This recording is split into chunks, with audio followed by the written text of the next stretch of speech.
इस दुनिया में जब भी किसी को किसी से प्यार होता है तो मानो उसकी पूरी दुनिया ही बदल जाती है। लेकिन कभी कभी समय के साथ आपको आपके प्यार में भी कई तरह के बदलाव देखने को मिल जाते हैं।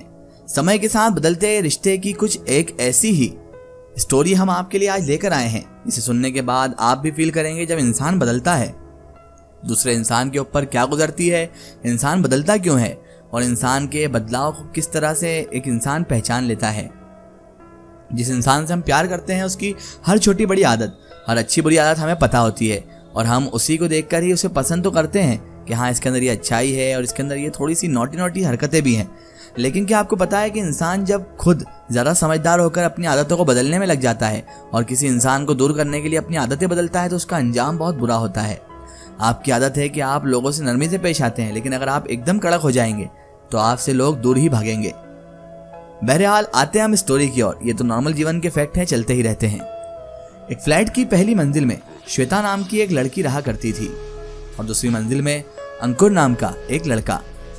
श्वेता जो थी वो बीकॉम फाइनल ईयर में थी और अंकुर ने इंजीनियरिंग के फाइनल ईयर में प्रवेश कर लिया था, यानी वो भी फाइनल ईयर में ही था। श्वेता और अंकुर दोनों एक दूसरे से बहुत ज़्यादा बातचीत करते थे। बातचीत दोस्ती में बदली, दोस्ती पता नहीं कब प्यार में बदल गया और ये दोनों एक दूसरे से बेइंतहा प्यार करने लगे। दोनों साथ में जीने मरने की कस्में खाने लगे, दोनों बड़े बड़े सपने देखने लगे और शादी तक की बात पहुंचा दी। दोनों के परिवारों के बीच भी काफ़ी अच्छा रिश्ता था और ये दोनों तो थे ही प्रेमी। दोनों परिवार अक्सर एक दूसरे के घर आया जाया करते थे। हर सुख दुख में दोनों के परिवार हमेशा एक दूसरे के लिए खड़े भी रहते थे। यही वजह थी कि श्वेता और अंकुर के रिश्ते में भी काफ़ी अच्छाई थी और वो भी काफ़ी फ्रैंक हो चुके थे और बहुत ज़्यादा घुल मिल चुके थे, जो वक्त के साथ साथ प्यार में तब्दील भी हो चुका था। उन्हें पता ही नहीं चला कब उनकी दोस्ती और उनके परिवारों के संबंध उनके प्यार में बदल गए। अंकुर अक्सर किसी भी चीज़ के बहाने श्वेता के घर आया जाया करता था, तो वहीं श्वेता भी अंकुर की भाभी से मिलने के बहाने उसके घर चली जाती थी। दोनों के प्यार का सिलसिला बड़ा ही तेजी के साथ आगे बढ़ रहा था। दोनों एक दूसरे से मिलने के बहाने ढूंढते थे और दोनों एक दूसरे से प्यार भरी बातें करते, साथ में वक्त गुजारते और एक दूसरे को दिन भर देखा करते। सब कुछ अच्छा चल रहा था और इनके प्यार के बारे में वैसे इनके घर वालों को पता नहीं था। एक दिन की बात है, श्वेता का बड़ा भाई अंकुर के घर से लौटते हुए सीढ़ियों से उतर रहा था। तभी अचानक उसे एक पेपर नीचे गिरता हुआ दिखा। उसने उसे उठा लिया, लेकिन जब श्वेता के भाई ने उस पेपर को खोला और उसमें जो लिखा था उसे पढ़ा तो उसके होश ही उड़ गए।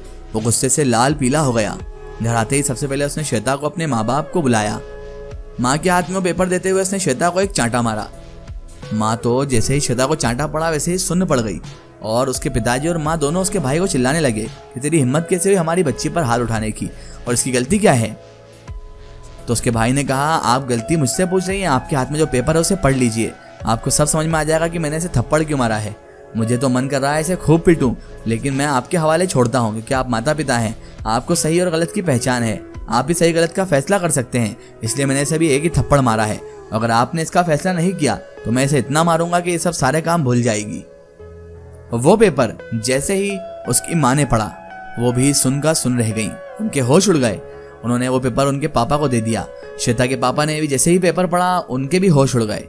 उसके बाद श्वेता की माँ ने भी उसे खूब चांटे मारे और बोला, कल मुही हमने इसलिए तुम्हें इतनी आज़ादी दे रखी थी, इसलिए तू पढ़ाई के बदले ये करती है, तू पढ़ाई के बहाने से ये सब गुल खिला रही है, हमें नहीं पता था, पता नहीं कहाँ काला मुंह करने की कोशिश कर रही है तू, सही मारा है बेटा तूने इसे, मैं तो कहती हूँ 2-4 चांटे और मार इसे। वो पेपर दरअसल एक लेटर था जो अंकुर ने श्वेता को दिया था और आते वक्त श्वेता से सीढ़ियों पर गिर गया था। और फिर क्या था, उसके भाई को पेपर मिल गया और वही पेपर दोनों परिवारों में दूरियां भी ले आया। उस पेपर की वजह से दोनों के जो आपसी संबंध थे, दोनों परिवारों में जो इतना अच्छा मेल मिलाव था, वो सब खत्म हो गया और दूरियां आ गई। लेकिन अंकुर और श्वेता का प्यार कहाँ कम होने वाला था। आपने तो देखा ही है फिल्मों में और स्टोरियों में कि प्यार जितनी पाबंदियों में होता है उतना ही मजबूत होने वाले लगता है। वो कहते हैं ना कि जब जब प्यार पे पहरा हुआ है प्यार और भी गहरा हुआ है। उसी तरह अंकुर और श्वेता का प्यार भी कहाँ कम होने वाला था। दोनों कॉलेज के बहाने अब घर से बाहर मिलने लगे। ऐसा लगता मानो अब दोनों ज़्यादा आज़ाद हो गए हों।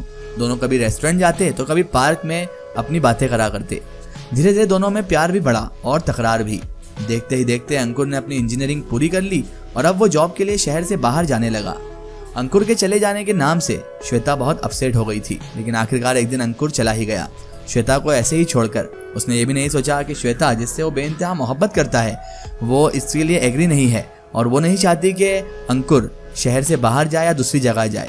लेकिन अंकुर तो अंकुर था और वो आखिरकार एक दिन चला ही गया। अंकुर के जाने के बाद दोनों की बातें फोन पर ही होने लगी और अब उनकी बातें फोन पर हुआ करती थी। वक्त निकालकर अंकुर और श्वेता दोनों एक दूसरे से घंटों बातें करते, लेकिन अब धीरे धीरे श्वेता के पास अंकुर का फोन कम आने लगा। श्वेता फोन करती तो कभी वो रिसीव करके ये बोल देता कि मैं बिजी हूँ, तो कभी फोन रिसीव ही नहीं करता। ऐसे में श्वेता तो मानो अंकुर के लिए बिल्कुल पागल होने लगी थी। अब श्वेता का ना खाने का मन करता था, ना पढ़ने का और ना और किसी काम का। फिर एक बार अंकुर अपने घर वापस आया छुट्टियां लेकर। श्वेता बहुत खुश थी, सोचा अंकुर तो उससे जरूर मिलेगा, लेकिन अंकुर तो ऐसे बर्ताव कर रहा था मानो वो श्वेता को जानता ही नहीं हो और उसका श्वेता से कोई रिश्ता ही नहीं हो। ये देखकर श्वेता और जरा टूट गई। उसे समझ आ गया था कि बाहर जाने के बाद अब अंकुर अपनी लाइफ में आगे बढ़ गया है। हो सकता है अंकुर को कोई और मिल गई हो या फिर वो अपने घर वालों के कहने पर मुझसे रिश्ता नहीं रखना चाहता हो।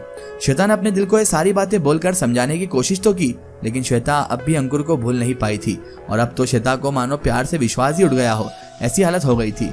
श्वेता बार बार अंकुर से बात करने की कोशिश करती, लेकिन अंकुर उसको इतना ही इग्नोर कर देता और उसके सामने से गुजर जाता, लेकिन उससे हाय हेलो तक ना करता।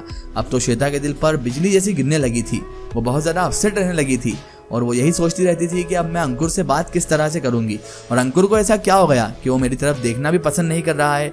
आखिर मैंने ऐसा क्या कर दिया? मैं तो उससे हमेशा टच में रहना चाहती थी, मैं तो उससे मोहब्बत करती थी और वो भी मुझसे प्यार करता था, लेकिन शहर जाकर उसे ऐसा क्या हुआ कि वो इतना बदल गया और मेरी तरफ देखना तक पसंद नहीं कर रहा है।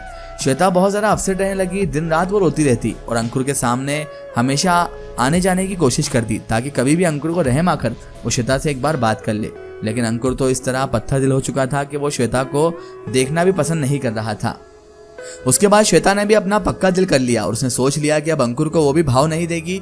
अगर अंकुर उसे नहीं चाहता तो श्वेता कोई पागल तो है नहीं जो उसको देखे जाएगी। श्वेता ने भी मन इकट्ठा कर लिया और दोनों के बीच दूरियां इतनी ज्यादा बढ़ गई कि दोनों अलग अलग ही हो गए। उसके बाद कभी भी अंकुर ने श्वेता से बात नहीं की। अब श्वेता एक अच्छी कंपनी में जॉब कर रही है, उसके पास सब कुछ है, लेकिन अक्सर रात को वो यही सोचती है कि सब मिला, बस एक तू नहीं मिला। अब वो अपनी जिंदगी को जी नहीं रही, बस काट रही है, क्योंकि प्यार बिना जिंदगी अधूरी है। जो इंसान प्यार करता है उसे उसका प्यार हासिल ना हो, उससे पूछिए कि जिंदगी कैसे अधूरी हो जाती है।